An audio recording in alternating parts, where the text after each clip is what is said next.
Good morning all of you.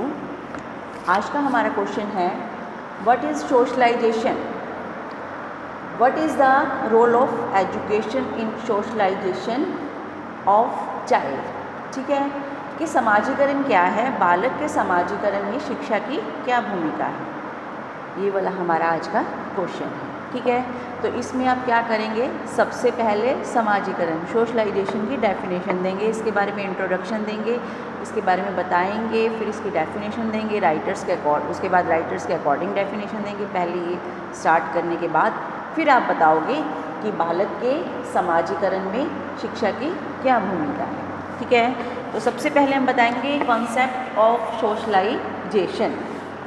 ठीक है, हाँ जी, तो हमने क्या बताना है, मनुष्य एक सामाजिक प्राणी है। ठीक है, आप सबको पता है, और समाज में रहकर ही वह अपना विकास कर सकता है, समाज के बिना उसका विकास असंभव है। ठीक है, तो हम सब क्या हैं, सामाजिक प्राणी हैं। तो यही बताना है हमें कि मनुष्य एक सामाजिक प्राणी है और वह जन्म से लेकर इस समाज में आता है और अपनी जन्मजात शक्तियों को अपने साथ क्या है, लाता है।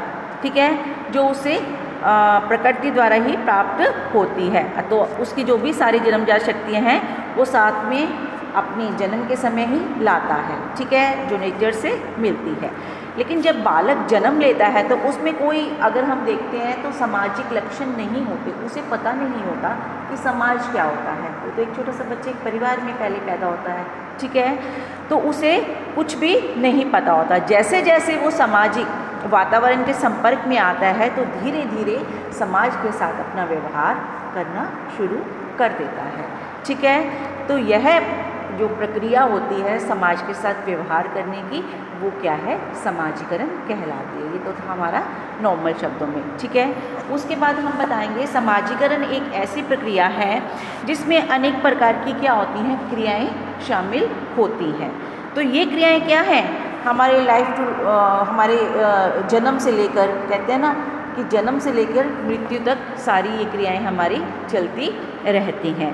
ठीक है, तो मनुष्य जन्म के बाद से ही केवल अपनी क्या है, इन आवश्यकताओं की पूर्तियों का कार्य शुरू कर देता है, और जैसे जैसे वह बढ़ता है उसकी समाज की आकांक्षाएं, मान्यताएं, वो भी क्या है, आदर्श उसी व्यवहार में क्या है, समाज के अकॉर्डिंग, और अपने जो भी वो अपना व्यवहार करता है वो बदलता रहता है या उसमें परिवर्तन होने लगता है। ठीक है, तो इस प्रकार क्या है कि व्यक्ति एवं वस्तुओं के प्रति हमारी कुछ जो अभिवृत्तियाँ होती हैं, तो उसके बालक इन सब सामाजिक प्रक्रियाओं को सीखता है। ठीक है, धीरे धीरे सीख जाता है। जैसे हमें पहले नहीं पता होता कि हमें कैसा बाहर वालों के साथ बोलना होता है, कैसे उठना है, कैसे बैठना है, कैसे बातचीत करनी है, लेकिन हम धीरे धीरे पहले अपने परिवार से सीखते हैं, परिवार के सदस्यों से सीखते हैं, फिर रिलेटिव्स, आस पड़ोस से सीखते हैं, फिर धीरे धीरे हम समाज के प्रति भी सचेत हो जाते हैं। तो ये तो था आपका इंट्रोडक्शन। उसके बाद आप बताओगे राइटर्स के अकॉर्डिंग डेफिनेशन। जॉनसन के अकॉर्डिंग एक हमारी डेफिनेशन से, जो भी आप राइटर्स के अकॉर्डिंग बताना चाहो बता सकते हो। जॉनसन ने क्या कहा है, समाजीकरण समाज के नियमों के अनुसार सीख की प्रक्रिया है। ठीक है, और प्रोफेसर A.W. ग्रीन के अकॉर्डिंग क्या है, लोक संवत व्यवहारों को सीखने की प्रक्रिया का नाम ही क्या है, समाजीकरण, सोशलाइजेशन। जिसको इंग्लिश में लिखनी है वो इंग्लिश में लिख लीजिएगा, जिसको हिंदी में लिखनी है वो हिंदी में लिख लीजिए। ठीक है, तो ये तो हमारा इंट्रोडक्शन।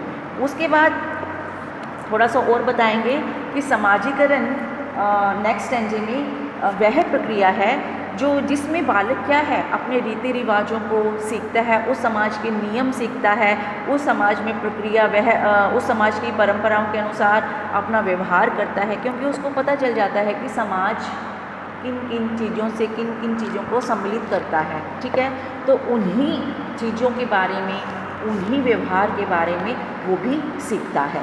तो जिस समाज का वह सदस्य होता है उस समाज के अनुसार वह स्वयं को ढालने की कोशिश करता है। तो समाजीकरण की प्रक्रिया के लिए किसी न किसी प्रकार का क्या है, माध्यम होना आवश्यक है। तो इसके बाद और भी है, गैरेट के अकॉर्डिंग बच्चे का जैविक व्यक्ति से मनुष्य के रूप में परिवर्तन होना समाजीकरण की प्रक्रिया कहलाता है। ठीक है, तो ये तो हमारा समाजीकरण। हमने और अच्छे से देखना है आप लोगों को तो वीडियो में देख सकते हो, पहले जो वीडियो बनाई थी। ठीक है, अब तो हम जस्ट एक बार थोड़ा सा रिवाइज ही कर रहे हैं मेन। तो उसके बाद हमारा है कि बालक के समाजीकरण में शिक्षा की भूमिका। अब आप लोगों को पता है कि समाजीकरण में शिक्षा, बालक के विकास के लिए हमारी शिक्षा सबसे ज़रूरी होती है। इसके बिना क्या है, विकास असंभव है। ठीक है, तो शिक्षा के लिए हमें क्या करना चाहिए, जो बालक की शिक्षा है वो समाज के अकॉर्डिंग भी हो सकती है। तो इसके लिए हम क्वेश्चन हमारा ये नेक्स्ट भी हम शॉर्ट में भी आ सकता है और लॉन्ग में भी आ सकता है। ठीक है, तो ये वाला क्वेश्चन करेंगे हम। इसके बाद नेक्स्ट समाजीकरण में हमारी बच्चों की भूमिका। ठीक है, तो समाजीकरण में क्या भूमिकाएं हैं हमारे बच्चों की, इसके बारे में हमें नॉर्मल वैसे पता होना चाहिए कि क्या है बालक समाज के लिए, शिक्षा बालक के लिए क्या है। शिक्षा के बिना बालक अधूरा है। ठीक है, तो शिक्षा ही एक ऐसा मात्र साधन है जिसके द्वारा क्या है वो समाज में वृद्धि कर सकता है। ठीक है, समाज में अपने आप को कैसे दिखाएगा, शिक्षा के द्वारा। जब वो सामाजिक प्राणी है, मान लीजिए वो जो भी कार्य करता है वो क्या है, शिक्षा से रिलेटेड ही करता है। ठीक है, तो शिक्षा क्या है, एक उसके लिए महत्वपूर्ण साधन है। अगर शिक्षा नहीं होगी तो व्यक्ति अपना कभी भी विकास नहीं कर सकेगा। ठीक है, तो हमने role of education in socialization of child, तो इसमें हमें फिर दोबारा से थोड़ा बताना पड़ेगा कि शिक्षा एक समाजीकरण की प्रक्रिया है। ठीक है, सामाजिक दृष्टिकोण से शिक्षा के दो उद्देश्य होते हैं। कौन कौन सा, सामाजिक नियंत्रण और सामाजिक परिवर्तन, कि सोशल कंट्रोल और सोशल चेंज। ठीक है, तो पहले उद्देश्य की प्राप्ति के लिए विद्यालयों में बच्चों को अपनी सभ्यता और संस्कृति से परिचित करवाया जाता है, सोशल कंट्रोल के लिए, और उन्हें समाज के मूल्य एवं मान्यताएं बताई जाती हैं कि उनके अनुसार उन्हें आचरण के जो तरीके हैं वो भी समझाए जाते हैं कि किस तरह से हमें आचरण करना है, दूसरों से बातचीत करनी है, क्या अपनी परंपराओं को अपनाना है, कौन कौन सी हमारी जो परंपराएं हैं। उसके बाद पाठ्य विषयों के शिक्षण और विभिन्न क्रियाओं में भाग लेने के लिए बच्चे को अनेक प्रकार के अवसर भी दिए जाते हैं।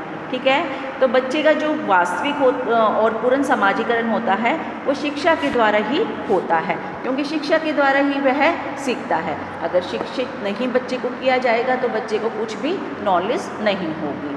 ठीक है, तो शिक्षा समाजीकरण का क्या है, एक प्रमुख साधन है। तो इसके लिए हमें शिक्षा का क्या क्या योगदान है, सबसे पहले है शिक्षा का उद्देश्य बच्चे का क्या है, सर्वांगीण विकास करना है। मेन एम क्या है इसका, बच्चे का सर्वांगीण विकास। तो इसलिए शिक्षा की प्रक्रिया में बच्चों को ऐसे अवसर प्रदान किए जाते हैं जिससे उसका सामाजिक, नैतिक, धार्मिक, शारीरिक, मानसिक विकास हो सके। ठीक है, और बच्चे का सर्वांगीण विकास उसके समाजीकरण में बहुत ही सहायक होता है। ठीक है, ये सब विकास ज़रूरी है।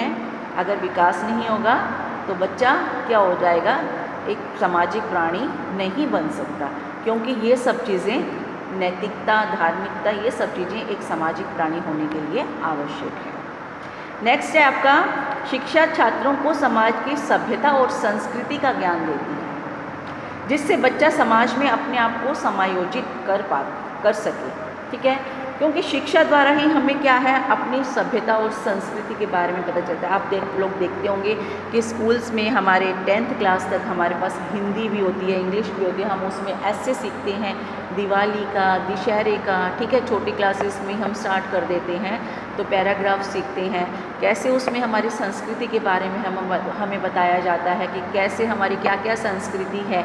ठीक है, हम दिवाली की पूजा क्यों करते हैं, हम दशहरे में पूजा क्यों करते हैं, हम होली क्यों खेलते हैं। तो ये हमारी संस्कृति और सभ्यता का ही इसके बारे में प्रचार बुक्स में किया जाता है, जिससे हमें पढ़ने से हमें नॉलेज मिलती है। ठीक है, नेक्स्ट है शिक्षा छात्रों को समूह में रहना, इकट्ठे रहना और समूह में सोचने का प्रशिक्षण देना। बच्चों के साथ टीम वर्क बच्चों को इकट्ठे जब करवाया जाता है स्कूल्स में, कॉलेजेस में, तो उससे क्या होता है, बच्चों में समायोजन की भावना पैदा होती है, एडजस्टमेंट की। ठीक है, और इससे बच्चों में सहयोग और जो आपस में प्यार, सद्भावना है, उसका भी विकास होता है, जो कि लिए समाज के लिए आवश्यक है, एक सामाजिक प्राणी बनने के लिए। नेक्स्ट है, स्कूल के बच्चे भिन्न भिन्न लोगों के जब संपर्क में आते हैं तो विभिन्न प्रकृति के अध्यापकों और बच्चों से उनका क्या होता है, संपर्क बढ़ता है। ऐसा नहीं है कि अगर हम स्कूल में या कॉलेज में पढ़ते हैं तो हमारे ही कास्ट के बच्चे होंगे, नहीं, अलग अलग जाति के, अलग अलग समाज के, अलग अलग क्षेत्र के बच्चे भी होते हैं। तो हमें क्या होता है, इससे हमें एक दूसरे के कल्चर को सीखने की क्या होती है, नया नया चीज़ें सीखने को मिलती हैं। ठीक है, तो हमें पता चलता है कि दूसरे का कल्चर कैसा है, उनकी संस्कृति में क्या है, तो इसके बारे में हमें ज्ञान प्राप्त होता है। इससे बच्चों में दूसरों के अनुसार अपने आप को ढालने की प्रवृत्ति भी बढ़ती है। ठीक है, बच्चा भी सोचता है, आजकल क्या है, जो हम अपनी संस्कृति के साथ साथ क्या है, कई बार हम फॉरेन कल्चर को भी, अब हमारे यहाँ देश में क्रिसमस डे भी मनाया जाता है। ठीक है, तो ऐसा नहीं है कि हम दूसरे की संस्कृति को इग्नोर करेंगे, हम दूसरे की संस्कृति को भी अपना सकते हैं अपनी संस्कृति के साथ साथ, कि हमें जो अच्छा लगा हम वैसा कर सकते हैं। उसके बाद है, शिक्षा एक जीवन पर्यंत चलने वाली प्रक्रिया है। एजुकेशन आपको पता है लाइफ टाइम अचीवमेंट है, ये जन्म से लेकर मृत्यु तक चलती रहती है। तो जो हमारी औपचारिक फॉर्मल और इनफॉर्मल एजुकेशंस होती है, उसमें समाजीकरण की प्रक्रिया के रूप में यह टाइम क्या है, स्टार्टिंग से लेके हमारे एंड तक चलता है। तो हम इसमें क्या करते हैं, बहुत सारी चीज़ें सीखते हैं। देखिए, फॉर्मल एजुकेशन और इनफॉर्मल एजुकेशन में, अब हम formal education schools, colleges, universities से प्राप्त करते हैं, और जो इनफॉर्मल है वो हम किसी से भी, एक छोटा सा बच्चा है उससे भी हम कुछ सीख सकते हैं। ठीक है, मान लीजिए हमें कई बार क्या होता है, दूसरों को, अपने से बड़ों को, अपने से छोटों को तू तड़ाक बोलने की आदत होती है। तो छोटा सा बच्चा आप कह के बोलता है तो हमें उससे नॉलेज मिलती है, हमें तू कहकर नहीं। जब एक छोटा सा बच्चा आपको आप कहकर बोल रहा है तो आप किसी को तू कहकर बोलोगे तो ये अच्छा नहीं लगता। ठीक है, तो हमारी ये जो शिक्षा है हमारे जीवन पर्यंत चलती रहती है। उसके बाद है, शिक्षा के द्वारा छात्रों की नियमानुसार कार्य करने का जो प्रशिक्षण दिया जाता है, क्योंकि हर विद्यालय के क्या होता है, अपने ही अलग से नियम होते हैं। तो प्रत्येक छात्र को इन नियमों का पालन करना पड़ता है जो स्कूल या कॉलेजेस में होते हैं। तो विद्यालय क्या है, एक तरह से अगर हम देखते हैं तो एक छोटा सा समाज है, जिसको हम लघु समाज भी कह सकते हैं। वहाँ पर बहुत सारे विभिन्न क्षेत्रों के, विभिन्न धर्मों के, विभिन्न जातियों के बहुत सारे लोग उनके बच्चे आते हैं, जो क्या है, हमारे लिए एक लघु समाज है। बच्चों के शिक्षण संस्थाओं में उच्च सामाजिक आचरण करने के लिए भी नियमों का पालन का अभ्यास बच्चों को करवाया जाता है। ठीक है, और उसको सिखाया जाता है कि सभी धर्म बराबर है। ठीक है, किसी भी धर्म का हमें अपमान नहीं करना चाहिए। तो बच्चों का इस तरह का जो प्रशिक्षण होता है समाजीकरण के लिए बहुत ही लाभकारी सिद्ध होता है। तो ये सब किसके द्वारा सीखते हैं हम, शिक्षा के द्वारा।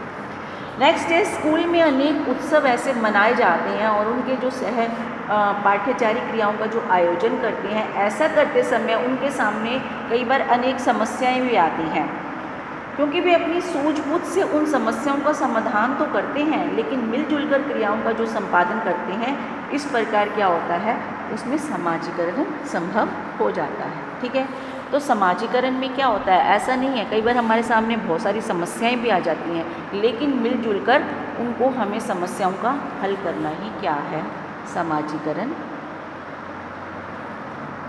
कि समाजीकरण में क्या होगा कि अगर हमारे सामने कोई समस्या आती है तो हमें उसका हल भी आना चाहिए।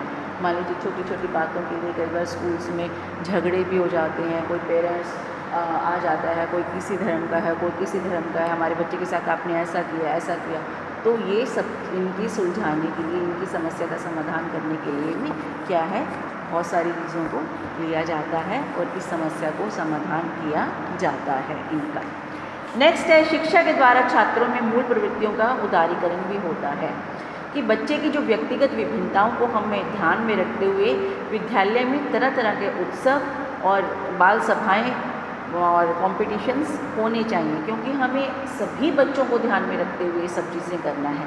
एक ही मजहब के लोग नहीं होंगे, उसमें बहुत सारे मजहब के लोग होंगे, तो इसलिए हमें सभी बच्चों को देखते हुए क्या करना है, ये कॉम्पिटिशन्स, ये प्रतियोगिताएं और ये बाल सभाएं करनी है।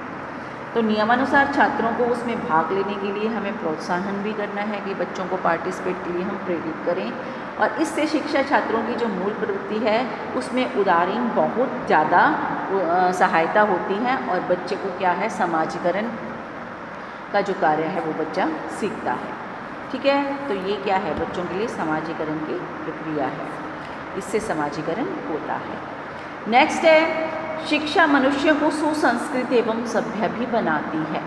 इसके बिना बालक सभ्य प्राणी नहीं बन सकता और उसे पशुत्व से मनुष्यत्व की ओर जाने में सहायता करती है। देखिए, पशु और मनुष्य में बहुत फर्क है। अगर हम लोग भी शिक्षित नहीं होंगे तो हम भी पशु के समान हो जाएंगे। ठीक है, तो हमें नॉलेज कहाँ से आएगी अगर हम शिक्षित नहीं होंगे। तो इसलिए जानवरों को शिक्षा नहीं दी जाती।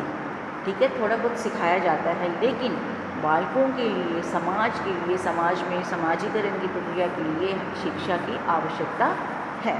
इसी से हम अपनी समाजीकरण की प्रक्रिया को निभाते हैं। उसके बाद है, शिक्षा बच्चों को उसके अधिकारों और कर्तव्यों की भी जानकारी देती है। हमें नई नई चीज़ों के बारे में पता चलता है। ठीक है, कैसे पता चलता है, रूल्स एंड रेगुलेशंस, हमारे मौलिक अधिकार क्या हैं, हमारे मौलिक कर्तव्य क्या हैं। अगर हमारे कोई कर्तव्य का, मौलिक अधिकारों का कोई हनन करता है तो हम उसके लिए कोर्ट का सहारा, कानून का सहारा भी ले सकते हैं। लेकिन ये सब नॉलेज हमें कब होगी, शिक्षा के द्वारा, तो जिससे वह अपने परिवार, समाज और अपने देश के लिए क्या है, एक सहायक मनुष्य बन सके। ठीक है, तो ये था आपका आज का क्वेश्चन। आज मैं आपको जो सेकेंड ईयर के बच्चे हैं उनके लिए इंक्लूसिव एजुकेशन के जो क्वेश्चंस हैं, 4 मेन क्वेश्चंस, वो मैं बताने जा रही हूँ। सभी बच्चे नोट कर लीजिए। Creating an inclusive education second year का पेपर है। ठीक है बेटा, तो इसी वीडियो में मैं आपको बता रही हूँ, क्योंकि ये क्वेश्चंस जो हैं हम बाद में करेंगे। अभी फर्स्ट ईयर की ये वाली जो चाइल्डहुड की क्लास है ये ख़त्म हो जाए, उसके बाद हम करेंगे सेकेंड ईयर का। ठीक है, उनके क्वेश्चंस हैं हमारे। सबसे पहले है, discuss the nature and need of inclusive education. What are the barriers to inclusive education in India. समावेशी शिक्षा की प्रकृति तथा आवश्यकता का वर्णन कीजिए। भारत में समावेशी शिक्षा में कौन कौन से अवरोधक हैं। नेक्स्ट क्वेश्चन है, define the concept of visual impairment. How will you provide education of particularly blind children. Discuss. दृष्टिबाधिता की अवधारणा को परिभाषित करना है और आप कम देखने वाले बच्चों को शिक्षा कैसे प्रदान करोगे। नेक्स्ट क्वेश्चन है आपका, समावेशी वातावरण में सहपाठी शिक्षण अधिगम युक्ति की व्यवस्था कीजिए। व्याख्या करना है, इसके बारे में व्याख्या कीजिए। Describe peer tutoring as a teaching strategy for inclusive setting in. इसके बारे में डिटेल। ठीक है, तो पीयर ट्यूटोरियल के बारे में बताना है। नेक्स्ट क्वेश्चन है आपका, what is the meaning of guidance and counselling.